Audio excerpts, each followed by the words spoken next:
If you want to remove the bad part of coffee, you decaffeinate. If you want to remove the offending aroma from a room, you deodorize.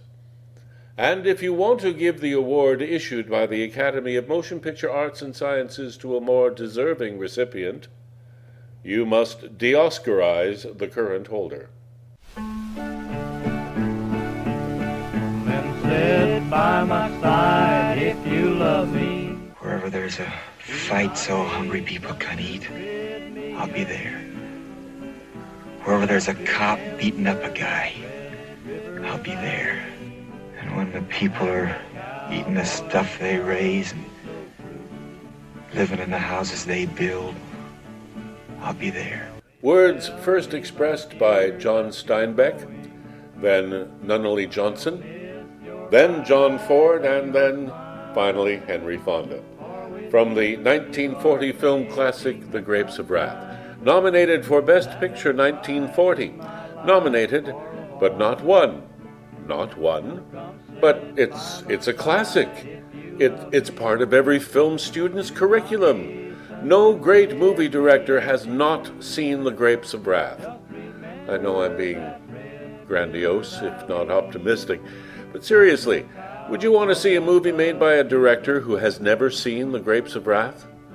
Anyway, if The Grapes of Wrath did not win for Best Picture, 1940, and it did not, what film could possibly have topped this film, directed by John Ford, who won the Academy Award as Best Director 1940 for, wait for it, The Grapes of Wrath? The Academy of Motion Picture Arts and Sciences selected Rebecca instead as Best Picture of 1940. Rebecca, you might well ask, with a certain puzzlement, for it has long been forgotten. Unless you are a fan of films by Alfred Hitchcock. And even if you are, I would bet my bottom dollar that you are still not a fan of this particular Hitchcock film, Rebecca. Why would the members of the Academy choose Rebecca over The Grapes of Wrath and these other nominees? And look what got snubbed. Why would the Academy do that? I can think of two reasons. The first is David O. Selznick.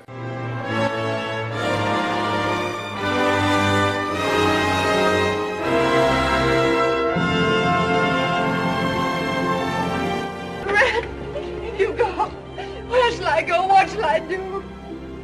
Frankly, my dear, I don't give a damn.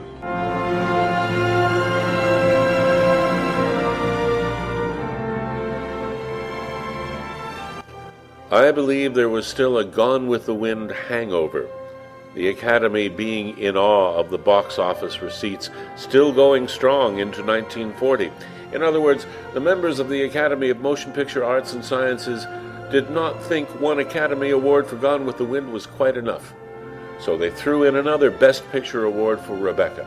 Now, besides having Selznick as a producer, Rebecca had one other political advantage over the artistically superior movies you see before you, movies from 1940. It was totally apolitical. 1940 was a year that was highly charged, politically speaking. The United States was divided. Half the country was for helping Britain in its lone, heroic struggle against the Nazi German juggernaut.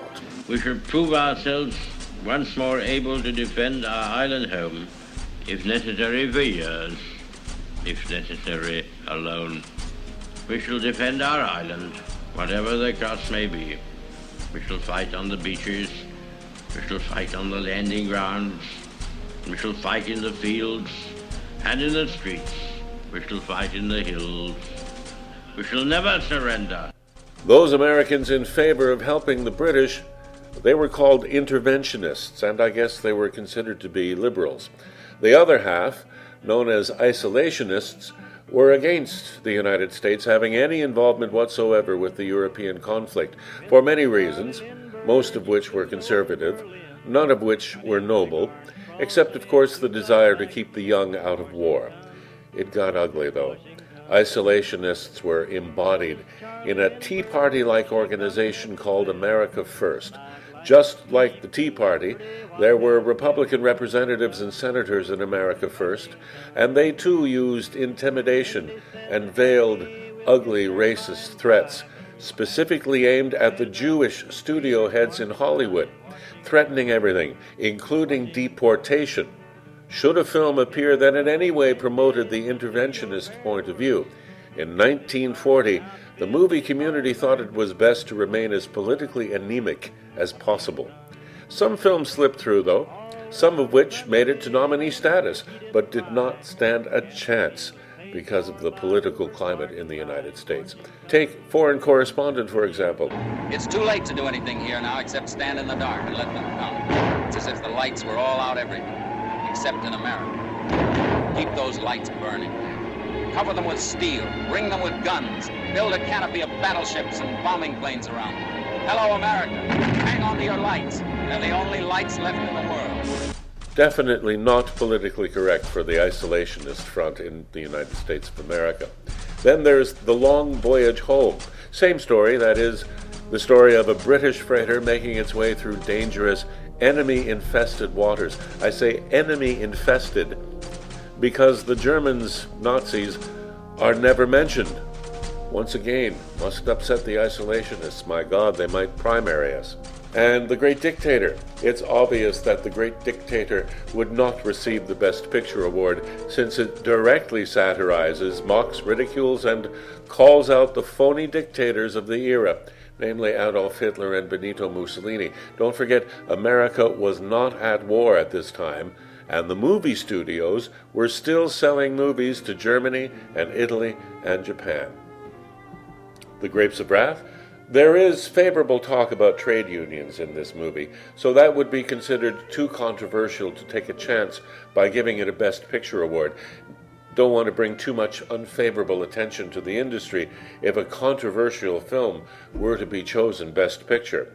Actually, by this principle, Rebecca shouldn't have won either because it was set in England, but that got trumped by having David O. Selznick as a producer. Nevertheless, times have changed, and Rebecca and favoring trade unions can no longer harm us. What am I saying? How naive. There is strength in numbers, though, so come to DeOscarize.com and support or reject my decision to DeOscarize Hitchcock's Rebecca and make John Ford's The Grapes of Wrath the new Best Picture of 1940. Because that's what we do at DeOscarize.com. When I warned them do it with us. that Britain would fight on alone, whatever they did, their generals told their Prime Minister and his divided cabinet, in 3 weeks, England will have her neck wrung like a chicken. Some chicken.